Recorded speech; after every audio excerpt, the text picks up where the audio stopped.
সদৌ অসম ছাত্ৰ সন্থাৰ আহ্বান মৰ্মে অনিয়মীয়া বিদ্যুৎ যোগান আৰু বিদ্যুতৰ মাচুল বৃদ্ধি কৰাৰ বিৰুদ্ধে টিয়কত প্ৰতিবাদী কাৰ্যসূচী।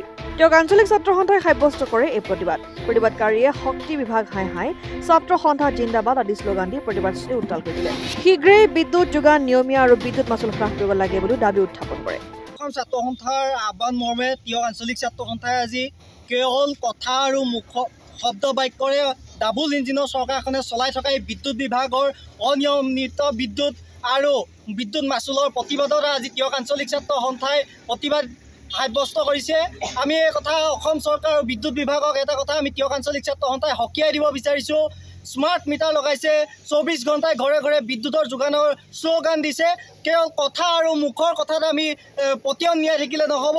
বিদ্যুৎ প্ৰতিখন জিলাতে প্ৰতিটো অঞ্চলতে বিদ্যুৎ নিয়মিত কৰক, 24 ঘণ্টাই ঘৰে ঘৰে যি তেওঁলোকে শ্লোগান দিছে সেয়া কাৰ্যত পৰিণত কৰক আৰু বিদ্যুতৰ অত্যাধিক যি মাচুল স্মাৰ্ট মিটাৰ লগোৱাৰ যি তেওঁলোকৰ কাম কাজ এই কাম কাজৰ মাজত যি অত্যাধিক মাচুল এই মাচুলৰ গ্ৰাহকৰ উপযুক্ত হোৱাকৈ এক ব্যৱস্থা গ্ৰহণ কৰিবৰ কাৰণে আহ্বান জনালোঁ।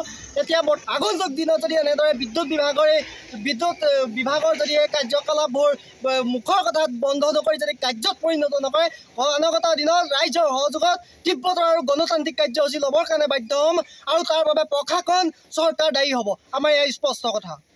অসম আদিত্য টিয়ক।